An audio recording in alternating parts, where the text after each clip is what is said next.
নমস্কার আমার সকল পঞ্চম শ্রেণীর ভাই বোনেরা, আশা করি তোমরা সকলেই খুব ভালো আছো। বন্ধুরা, সামনেই তো তোমাদের প্রথম পর্যায়ক্রমিক মূল্যায়ন, আর তার জন্যই নিশ্চয়ই প্রস্তুতি খুব জোর কদমেই চলছে। আর তাই নিয়ে চলে এসেছি পরিবেশ থেকে হাতে গোনা বেশ কয়েকটি গুরুত্বপূর্ণ প্রশ্নোত্তর নিয়ে। বন্ধুরা, যা করলেই তোমাদের রেজাল্ট আসবে নজর করা সাফল্য, তাই ভিডিওটি অবশ্যই শেষ পর্যন্ত দেখবে। তো চলো কথা না বাড়িয়ে ভিডিওটি শুরু করা যাক।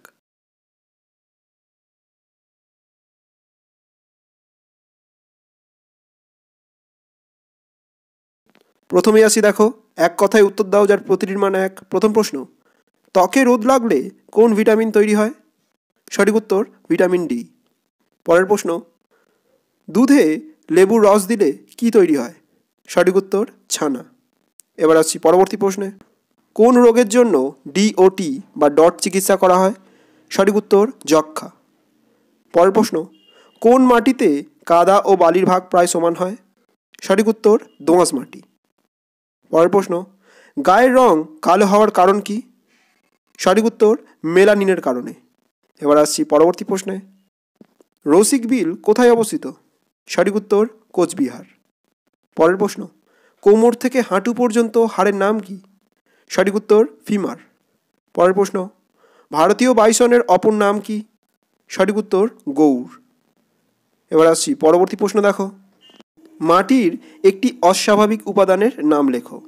সঠিক উত্তর পলিথিন। পরের প্রশ্ন, সাহেব বাঁধ কোথায় অবস্থিত? সঠিক উত্তর পুরুলিয়ায়। পরের প্রশ্ন, স্টেথোস্কোপ কে আবিষ্কার করেন? সঠিক উত্তর রেনে লিনেক। এবার আসছি পরবর্তী প্রশ্নে, সারা দেহে রক্ত ছড়িয়ে দেওয়ার কাজ কে করে? সঠিক উত্তর হৃৎপিণ্ড। পরের প্রশ্ন, কিসের অভাবে চুল সাদা হয়? সঠিক উত্তর মেলানিনের অভাবে। পরের প্রশ্ন, মেরুদণ্ডের অপর নাম কি? সঠিক উত্তর কশেরুকা। এবার আসছি পরবর্তী প্রশ্নে, একটি রাসায়নিক বিক্রিয়ার উদাহরণ দাও। সঠিক উত্তর লেবুর রস দিয়ে দুধ থেকে ছানা তৈরি। পরের প্রশ্ন, হাড়ের জোড়গুলিকে কি বলে? সঠিক উত্তর অস্থিসন্ধি। পরের প্রশ্ন, অস্থি মজবুত করতে কোন মৌলের প্রয়োজন? সঠিক উত্তর ক্যালসিয়াম। এবার আসছি পরবর্তী প্রশ্ন, দেখো, একটি জলাশয়ের নাম লেখো। সঠিক উত্তর নয়নজুলি। পরের প্রশ্ন, গন্ধককুলের অপর নাম কি? সঠিক উত্তর ভামবেড়াল। পরের প্রশ্ন, দুটি ঔষধি গাছের নাম লেখো। সঠিক উত্তর মুক্তঝুরি ও মেহেন্দি। এবার আসছি পরবর্তী প্রশ্ন, দেখো, গন্ডারের খড়গ আসলে কি? সঠিক উত্তর জমাট বাঁধা চুল। পরের প্রশ্ন, একটি জলবাহিত রোগের নাম লেখো। সঠিক উত্তর ডায়রিয়া। পরের প্রশ্ন, আমাদের দেহের কোথাকার চামড়া সবচেয়ে পুরু হয়? সঠিক উত্তর গোড়ালি। এবার আসছি পরবর্তী প্রশ্নে, রক্তাল্পতার একটি লক্ষণ লেখো। সঠিক উত্তর নখ চামচের মতো হয়ে যায়। পরের প্রশ্ন, দুটি শিকারি পাখির নাম লেখো। সঠিক উত্তর পেঁচা ও ঈগল। পরের প্রশ্ন, বাঁওড় কাকে বলে? উত্তর দেখে নেব, নদীর বাঁকে খানিকটা জায়গা নদী থেকে আলাদা হয়ে যে বদ্ধ জলাভূমিতে সৃষ্টি হয় তাকেই বলা হয় বাঁওড়। এবার আসছি পরবর্তী প্রশ্ন, দেখো, পাহাড়ি অঞ্চলের ছোট ঝর্ণাকে কি বলা হয়? সঠিক উত্তর ঝোড়া। পরের প্রশ্ন, আকর্ষ কাকে বলে?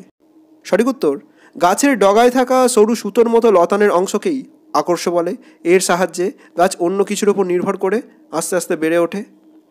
পরের প্রশ্ন, আকর্ষ হলো এক ধরনের শূন্যস্থান। সঠিক উত্তর পাতা। এবার আসছি পরবর্তী প্রশ্নে, কয়েকটি হারিয়ে যাওয়া মাছের নাম লেখো। সঠিক উত্তর বোয়াল, খলসে। পরের প্রশ্ন, কাকে শরীরের বর্ম বলা হয়? সঠিক উত্তর চামড়া বা ত্বককে। পরের প্রশ্ন, ওআরএস এর পুরো কথা কি? সঠিক উত্তর ওরাল রিহাইড্রেশন সলিউশন। এবার আসছি পরবর্তী প্রশ্ন, দেখো, এ দেশে কবে থেকে সিমেন্ট তৈরি শুরু হয়েছে? সঠিক উত্তর 120 বছর আগে প্রায়।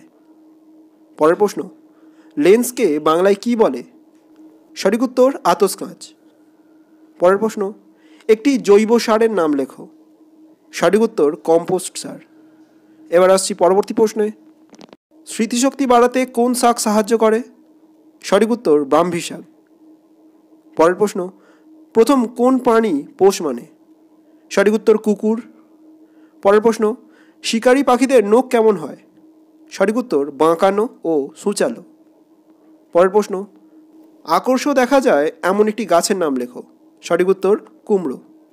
এবার আসছি পরবর্তী ভাগে, সংক্ষিপ্ত বাক্যে উত্তর দাও যার প্রতিটির মান 2। প্রথম প্রশ্ন, কি উপায়ে মাটির উর্বরতা বাড়ানো যায় তা তোমাদের উল্লেখ করতে হবে। পরের প্রশ্ন, বৃষ্টির জলকে ধরে রেখে কি কাজে ব্যবহার করা যেতে পারে, অথবা বৃষ্টির জল ধরে রাখার পদ্ধতিগুলি সংক্ষেপে উল্লেখ করো। অর্থাৎ বৃষ্টির জলকে কীভাবে তোমরা ধরে রাখবে এবং সেই ধরে রাখা জলকে তোমরা কি কাজে ব্যবহার করতে পারো সেই বিষয় নিয়ে তোমাদের এর উত্তর লিখতে হবে। এবার আসছি পরবর্তী প্রশ্নে, চামড়াকে শরীরের বর্ম বলা হয় কেন? চামড়া আমাদের কিভাবে বাইরের আঘাত থেকে রক্ষা করে এবং কোন কোন কারণে চামড়াকে আমাদের শরীরের বর্ম বলা হয় তা তোমাদের উল্লেখ করতে হবে। পরের প্রশ্ন, বাড়িতে কিভাবে ORS বানানো সম্ভব? কোন কোন উপাদানের সাহায্যে তোমরা বাড়িতে বসেই ORS বানাতে পারবে তা উল্লেখ করবে। পরের প্রশ্ন, শকুন হারিয়ে যাওয়ার কারণ কি? বন্ধুরা, শকুনের প্রধান খাদ্য হলো গরু বা অন্যান্য গবাদি পশু। সেই সকল গবাদি পশুর দেহে যখন ব্যথা কমানোর ওষুধ হিসাবে বিভিন্ন বিষাক্ত পদার্থের প্রয়োগ করা হয়, তো মৃত্যুর পরে সেই সকল বিষাক্ত পদার্থ তাদের দেহে রয়ে যায় এবং সেই সকল খাদ্য হিসাবে গ্রহণের পরেই অনেক শকুন মারা যায়। এই বিষয় নিয়েই তোমাদের এর উত্তর লিখতে হবে। এবার আসছি পরবর্তী প্রশ্নে, মাটি ক্ষয়ের 2টি কারণ লেখো। তার পাশাপাশি পলিথিন কিভাবে মাটির ক্ষতি করে তা তোমাদের উল্লেখ করতে হবে। পরের প্রশ্ন, যক্ষা রোগের 2টি লক্ষণ লেখো।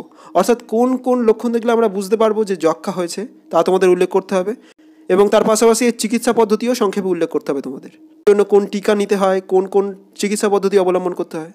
পরের প্রশ্ন, মেরুদণ্ডী ও অমেরুদণ্ডী প্রাণীর 2টি পার্থক্য উল্লেখ করো। অর্থাৎ এই 2 শ্রেণীর প্রাণীর মধ্যে কি বিপরীত বৈশিষ্ট্য আমরা লক্ষ্য করে থাকি সেই বিষয় নিয়ে তোমাদের এর উত্তর লিখতে হবে। আজ এ পর্যন্তই বন্ধুরা। ভিডিওটি ভালো লাগলে অবশ্যই লাইক করে দিও আর তোমার বন্ধুদের মধ্যে যতটা বড় ভিডিওটি শেয়ার করে দাও। আর এর পরবর্তীকালে তোমাদের অন্যান্য বিষয়ে আরও ভিডিও আসতে চলেছে। আর চ্যানেলে নতুন হলে সাবস্ক্রাইব করতে কিন্তু একদম ভুলো না। তো দেখা হচ্ছে পরের ভিডিওয়। ততক্ষণ সুস্থ থেকো, সাথে থেকো। নমস্কার।